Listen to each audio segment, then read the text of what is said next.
میں شروع کرتا ہوں اللہ کے نام سے، وہ بڑا ہی نہایت رحم اور کرم کرنے والا ہے۔ اللہ کے سوا کوئی معبود نہیں اور سبھی تعریف اللہ ہی کے لیے ہے۔ ابو ہریرہ رضی اللہ تعالیٰ عنہ سے روایت ہے کہ انہوں نے رسول اللہ صلی اللہ علیہ وسلم کو یہ فرماتے سنا کہ ہم بعد میں آئے ہیں، لیکن قیامت کے دن سب سے آگے ہوں گے۔ اگلوں کو ہم سے پہلے کتاب دی گئی ہے، پھر یہی جمعے کا دن ان کے لیے بھی چنا گیا تھا، مگر انہوں نے اختلاف کیا اور ہم کو اللہ تعالیٰ نے اس کی ہدایت کر دی۔ اس بنا پر سب لوگ ہمارے پیچھے ہو گئے۔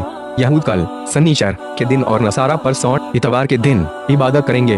جمعے کی فرضیت کی تاکید مسلم کی ایک روایت سے بھی ہوتی ہے، جس کے الفاظ ہیں ہم پر جمعہ فرض قرار دیا گیا۔ ابو سعید خدری رضی اللہ تعالیٰ عنہ سے روایت ہے، انہوں نے فرمایا کہ میں رسول اللہ صلی اللہ علیہ وسلم کے اس فرمان پر گواہ ہوں کہ جمعے کے دن ہر بالغ آدمی پر غسل کرنا فرض ہے، اور یہ کہ وہ مسواک کریں اور اگر خوشبو نصیب ہو تو اسے بھی استعمال کریں۔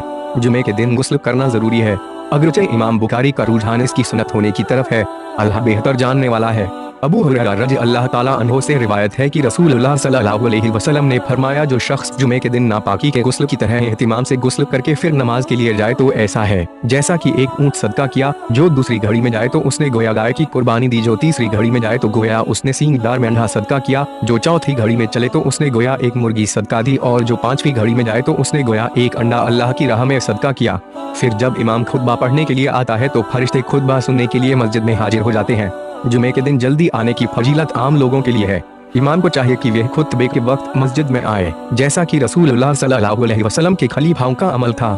سلمان فارسی رضی اللہ تعالیٰ عنہ سے روایت ہے، انہوں نے کہا کہ نبی صلی اللہ علیہ وسلم نے فرمایا جو آدمی جمعے کے دن غسل کرے اور جس قدر ممکن ہو صفائی کر کے تیل لگائے یا اپنے گھر کی خوشبو لگا کر جمعے کی نماز کے لیے نکلے، اور ایسے آدمیوں کے بیچ جدائی نہ کرے جو مسجد میں بیٹھے ہوں، پھر جتنی نماز اس کی قسمت میں ہو ادا کرے، اور جب امام خطبہ دینے لگے تو چپ رہے، تو اس کے وہ گناہ جو اس جمعہ سے دوسرے جمعہ کے بیچ ہوئے ہوں سب معاف کر دیے جائیں گے۔ ابن عباس رضی اللہ تعالیٰ عنہ سے روایت ہے، ان سے پوچھا گیا کہ لوگ کہتے ہیں نبی صلی اللہ علیہ وسلم نے فرمایا ہے کہ جمعے کے دن غسل کرو اور اپنے سروں کو دھو، اگرچہ تم ناپاک نہ ہو، پھر خوشبو استعمال کرو۔ ابن عباس رضی اللہ تعالیٰ عنہ نے جواب دیا کہ غسل میں تو شک نہیں، لیکن خوشبو کے بارے میں مجھے معلوم نہیں۔ تیل اور خوشبو کے بارے میں حضرت سلمان فارسی رضی اللہ تعالیٰ عنہ کی حدیث اوپر ذکر ہوئی ہے، شاید حضرت ابن عباس رضی اللہ تعالیٰ عنہ کو اس کا علم نہ ہو سکا۔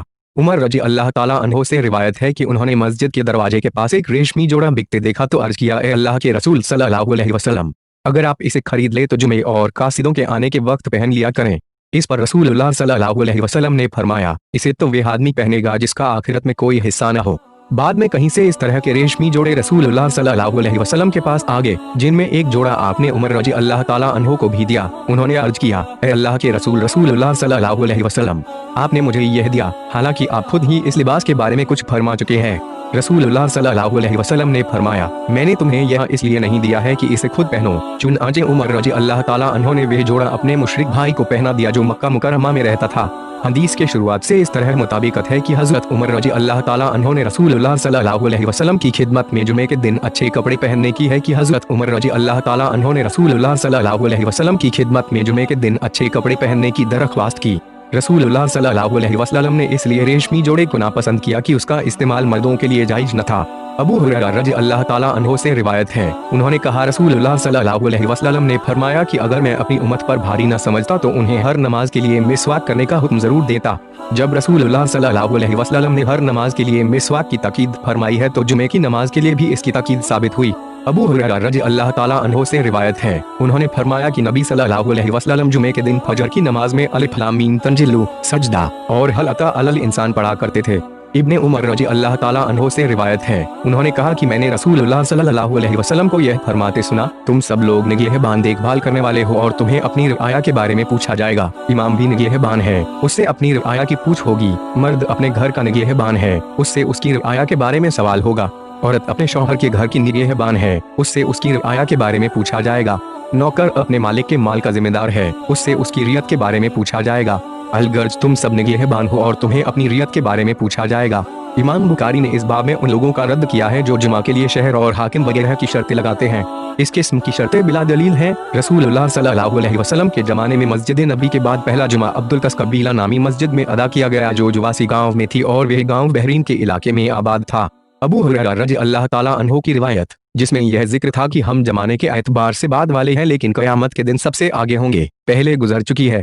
اس روایت میں اتنا اضافہ ہے کہ ہر مسلمان کے لیے ہفتے میں ایک دن غسل کرنا ضروری ہے۔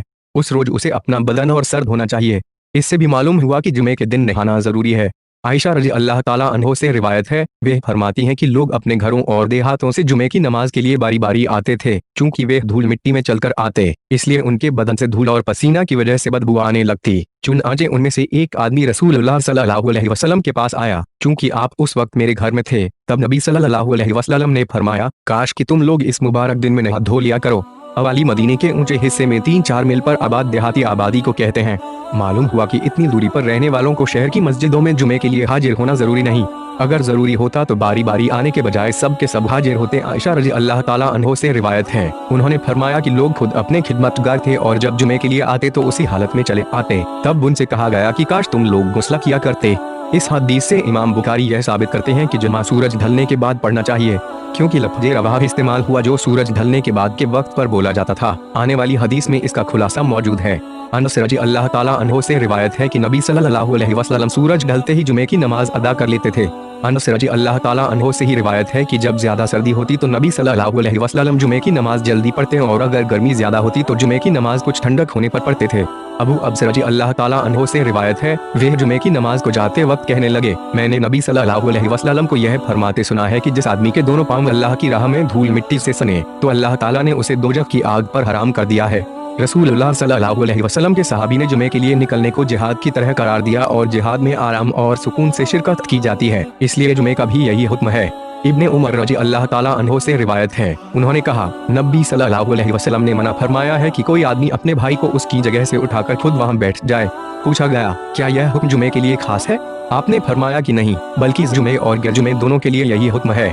जुमे के अदबों में से यह भी एक अदब है कि आदमी निहायत सुकून के साथ जहां जगह मिले बैठ जाए। धक्का मुक्की करते हुए गर्दनें फैलांग कर आगे बढ़ना शरीयत के खिलाफ है।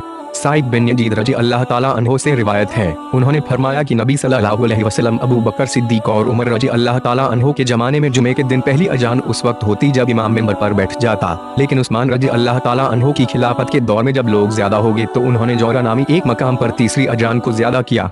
असल जुमे की अजान तो वही है जो इमाम के मिंबर पर आने के वक्त दी जाती है। रसूलुल्लाह सल्लल्लाहु अलैहि वसल्लम, अबू बकर और उमर के जमाने में सिर्फ एक अजान थी। हजरत उस्मान रजी अल्लाह ताला अन्हो ने एक खास जरूरत की बिना पर एक और अजान का एहतिमाम कर दिया। हजरत उस्मान की तरह जरूरत के वक्त मस्जिद के बाहर अगर मुनासिब जगह पर इसका एहतिमाम किया जाए तो जायज है, मगर जहाँ जरूरत न हो वहाँ सुन्नत के मुताबिक सिर्फ खुतबे ही के वक्त तेज आवाज से एक ही अजान देना चाहिए। साइद बिन यजीद रजी अल्लाह ताला अन्हो से ही रिवायत है कि नबी सल्लल्लाहु अलैहि वसल्लम के जमाने में जुमा के दिन सिर्फ एक ही अजान दी जाती, वह भी उस वक्त जब इमाम मिंबर पर बैठ जाता था। आपके जमाने में कई अजान देने वाले थे जो अपनी अपनी बारी पर अजान दिया करते थे, लेकिन जुमा की अजान एक खास मुअज्जिन हजरत बिलाल रजी अल्लाह ताला अन्हो ही दिया करते थे। मुआविया बिन अबू सुफियान रजी अल्लाह ताला अन्हो से रिवायत है कि वे जुमे के दिन मिंबर पर तशरीफ फरमा थे तो मुअज्जिन ने अजान कही। जब मुअज्जिन ने अल्लाहु अकबर कहा तो मुआविया रजी ने भी अल्लाहु अकबर कहा। जब मुअज्जिन ने अशहदु अल्ला इलाहा इल्लल्लाह कहा तो मुआविया रजी अल्लाह ताला अन्हो ने कहा, मैं भी गवाही देता हूँ। फिर मुअज्जिन ने अशहदु अन्ना मुहम्मद रसूलुल्लाह कहा तो मुआविया रजी अल्लाह ताला अन्हो ने कहा, मैं भी गवाही देता हूँ। फिर जब अजान हो गई तो मुआविया रजी अल्लाह ताला अन्हो ने कहा, ऐ लोगों, मैंने रसूलुल्लाह सल्लल्लाहु अलैहि वसल्लम से इसी मकाम पर सुना कि जब मुअज्जिन ने अजान दी तो आप भी वही फरमाते थे जो तुमने मुझे कहते हुए सुना। इमाम बुखारी इस हदीस से उन लोगों की तरदीद करते हैं जो खुतबे से पहले मिंबर पर बैठने को मना करते, और यह भी मालूम हुआ कि खुतबा शुरू करने से पहले गुफ्तगू करना जायज है। सहल बिन सद रजी अल्लाह ताला अन्हो की रिवायत जो मिंबर के बारे में थी पहले गुजर चुकी है, जिसमें रसूलुल्लाह सल्लल्लाहु अलैहि वसल्लम का मिंबर पर नमाज पढ़ने फिर उतरे पांव नीचे उतरने का जिक्र है। उसमें इतना ज्यादा है कि आपने फारिग होने के बाद लोगों की तरफ मुंह करके फरमाया, ऐ लोगों, मैंने इसलिए ऐसा किया ताकि तुम मेरी इक्तदा करके मेरी नमाज का तरीका सीख लो। मालूम हुआ कि मुक्तदियों को नमाज की अमलन तरबियत देना चाहिए। नीज दीगर कोई आदत के खिलाफ काम करे तो उसकी वजाहत कर देनी चाहिए। तबरानी की रिवायत में है कि आपने उस पर लोगों को खुद बात दिया फिर वही नमाज अदा की। इस हदीस से यह भी मालूम हुआ कि आदत के खिलाफ काम करने के बाद उसकी हिकमत बयान कर देना चाहिए। जाबिर बिन अब्दुल्लाह रजी अल्लाह ताला अन्हो से रिवायत है, उन्होंने फरमाया कि एक खजूर का तना मस्जिद में था जिस पर टेक लगाकर नबी सल्लल्लाहु अलैहि वसल्लम खड़े होते थे, और जब आपके लिए मिंबर रखा गया तो उस तने से हमने 10 माह की हामिला ऊँटनियों के रोने जैसी आवाज सुनी। आखिर नबी सल्लल्लाहु अलैहि वसल्लम मिंबर से उतरे और उस तने पर अपना हाथ रखा। निसाई की रिवायत में है कि जुदाई की वजह से लरजने लगा और इस तरह रोने लगा जिस तरह गुमशुदा बच्चे वाली ऊँटनी रोती है। इब्ने अब्बास रजी अल्लाह ताला अन्हो से रिवायत है, उन्होंने फरमाया कि एक दिन नबी सल्लल्लाहु अलैहि वसल्लम मिंबर पर तशरीफ लाए और वे आखिरी मजलिस थी जिसमें आप शरीक हुए। आप अपने कंधों पर बड़ी चादर डाले हुए, सर पर चिकनी पट्टी बांधे हुए थे। आपने फरमाया, लोगों मेरे करीब आ जाओ। चुनाचे लोग आपके करीब जमा हो गए तो फरमाया, अम्मा बाद सुनो, दीगर लोग तो बढ़ते जाएंगे मगर कबीला अंसार कम होता जाएगा। लिहाजा मोहम्मद सल्लल्लाहु अलैहि वसल्लम की उम्मत में से जो आदमी किसी भी शक्ल में हुकूमत करे जिसकी वजह से दूसरे को नफा या नुकसान पहुंचाने का इख्तियार रखता हो, उसे चाहिए कि अंसार के खूबकारों की नेकी कबूल करें और खताकारों की खताओं को माफ करें। इसमें कोई शक नहीं कि मदीना के अंसार ने इस्लाम की तारीख में एक सुनहरा बाब रकम किया है। वे मुस्लिम उम्मत के ऊपर बड़ा एहसान करने वाले हैं, इसलिए उनकी इज्जत हर मुसलमान का मजहबी फर्ज है। इब्ने उमर रजी अल्लाह ताला अन्हो से रिवायत है, उन्होंने कहा, नबी सल्लल्लाहु अलैहि वसल्लम खड़े होकर खुतबा दिया करते थे और बीच में कुछ देर बैठ जाते थे, जैसा कि तुम अब करते हो। अगर बैठकर जुमे का खुतबा देना जायज होता तो दोनों खुतबों के बीच बैठने की क्या हकीकत रह जाती है। वतरकू का कायमा के मफहूम का भी यही तकाजा है कि जुमे का खुतबा खड़े होकर दिया जाए। अमर बिन तुगलैब रजी अल्लाह ताला अन्हो से रिवायत है कि रसूलुल्लाह सल्लल्लाहु अलैहि वसल्लम के पास कुछ माल या गुलाम लाए गए जिनको आपने बांट दिया, लेकिन कुछ लोगों को दिया और कुछ को न दिया। फिर आपको खबर मिली कि जिनको आपने नहीं दिया वे नाखुश हैं। आपने अल्लाह की तारीफ और सना के बाद फरमाया, अल्लाह की कसम मैं किसी को देता हूँ और किसी को नहीं देता, लेकिन जिसको छोड़ देता हूँ वह मेरे नजदीक उस आदमी से ज्यादा अजीज होता है जिसको देता हूँ। नीज कुछ लोगों को इसलिए देता हूँ कि उनमें बेसब्री और बौखलाहट देखता हूँ और कुछ को उनकी भलाई के सबब छोड़ देता हूँ जो अल्लाह ने उनके दिलों में पैदा की है। उन्हीं लोगों में से अम्र बिन तुगलैब रजी अल्लाह ताला अन्हो भी थे। उनका बयान है कि अल्लाह की कसम मैं यह नहीं चाहता कि रसूलुल्लाह सल्लल्लाहु अलैहि वसल्लम के इस बात के बदले मुझे लालूट मिले। इमाम बुखारी यह बताना चाहते हैं कि खुतबे में अम्मा बाद कहना सुन्नत है। हजरत दाऊद अलैहि के बारे में कुरान में है कि उन्हें फसले खिताब से नवाजा गया था।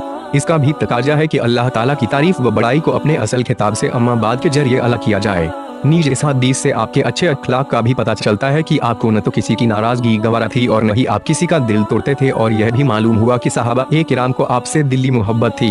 अबू हुमैद सईदी रजी अल्लाह ताला अन्हो से रिवायत है कि रसूलुल्लाह सल्लल्लाहु अलैहि वसल्लम एक रात नमाज के बाद खड़े हो गए, अल्लाह ताला की ऐसी तारीफ और पाकी बयान की जो उसके लायक है, और फिर फरमाया, अम्मा बाद। यह एक लंबी हदीस का टुकड़ा है जिसे इमाम बुखारी ने कई जगहों पर बयान किया है। हुआ यूं कि रसूलुल्लाह सल्लल्लाहु अलैहि वसल्लम ने एक सहाबी को ज़कात की वसूली के लिए भेजा।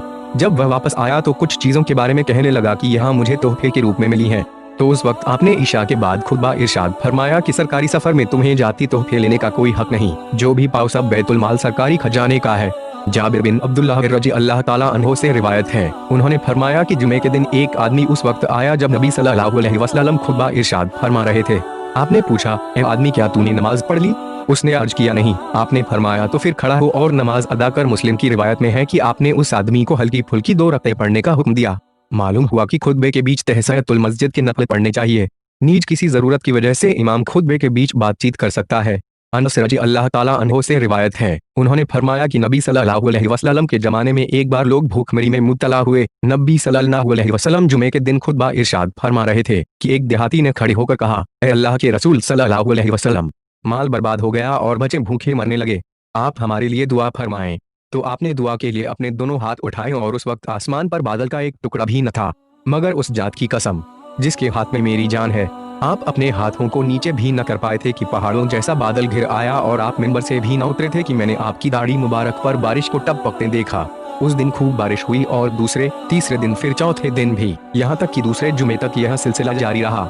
उसके बाद वही देहाती या कोई दूसरा आदमी खड़ा हुआ और कहने लगा, ए अल्लाह के रसूल सल्लल्लाहु अलैहि वसल्लम, मकान गिर गए और माल डूब गया, इसलिए आप अल्लाह से हमारे लिए दुआ फरमाएं। तो आपने अपने दोनों हाथ उठाकर फरमाया, ए अल्लाह हमारे आसपास बारिश बरसा मगर हम पर न बरसा।